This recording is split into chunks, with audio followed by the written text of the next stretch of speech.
What's happening, guys? We're back. We're gonna take a crack at running the fuel line today.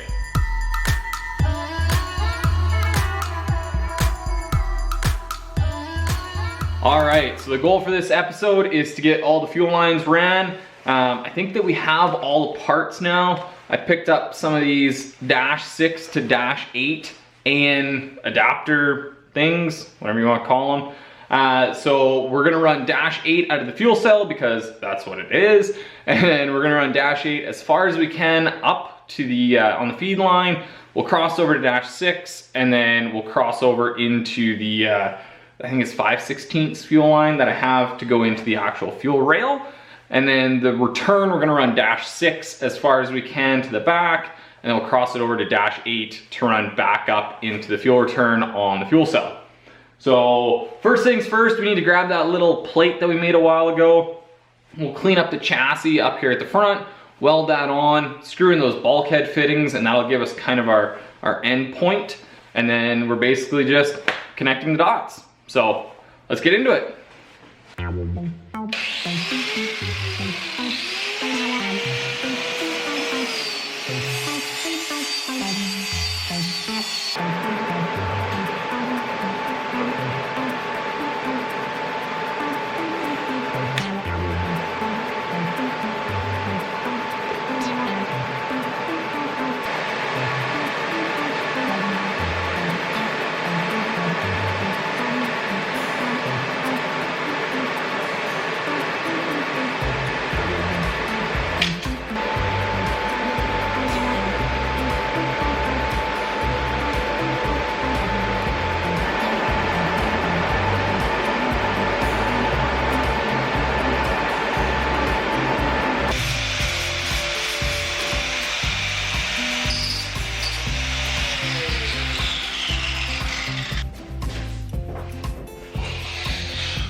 All right, we got the whole fuel line ran in there. I'm gonna do a little B is for build style behind the scenes reporting here to show you guys our routing. So we got our fuel pickup right here. We go into a -8 hose. We come over to our pre-filter, around to our fuel pump in the back there, around the top to our post filter. That kicks out the bottom. We run a -8 line along the frame rail, and then it comes up right there, comes up along this rear bulkhead, comes into a -8 fitting to a -8 to -6 reducer, and then into a -6 90-degree fitting. And then we convert over to -6 soft line right here. We run that along the bottom of the tunnel, kick it over here because the shifter is going to be right here. And then it runs along the side of the tunnel all the way up to another -6 fitting here to our -6 to 5/16 barb fitting right there. And then the return line does basically the same routing, parallels all the way up to right here, where rather than going all the way down to the frame rail, we just loop it back around, bring it up into the tank. And then there's also a rollover vent hose That kicks down, and then we'll just put a little filter on the bottom of it at the bottom there. All that's gonna do is just suck air in as we're using up the fuel. So that is our fuel system plumbed. It should work perfectly fine for what we're gonna do. Should work fine to get the car running. There are some pretty major possible failure points. The way that I plumbed it was because I didn't have enough hose. I would have rather run dash 8 a lot further up, but I didn't have enough dash 8 hose. So we had to convert over to dash 6 pretty early. Probably shouldn't be an issue, but in the future we might change that out.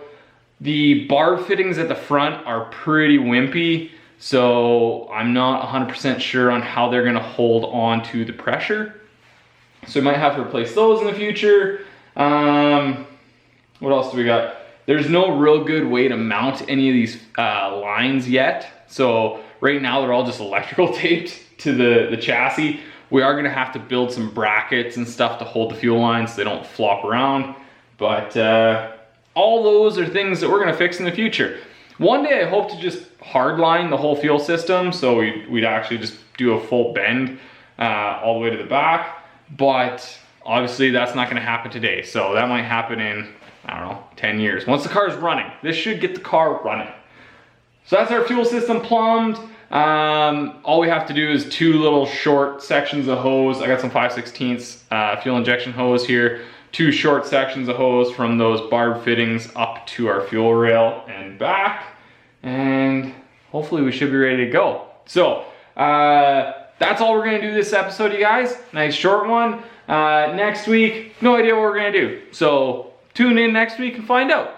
In the meantime, guys, thank you so much for watching. If you haven't already, hit the like and subscribe button. Go check us out on Instagram, Left Foot First Media. And we'll see you next week. I'm out of here.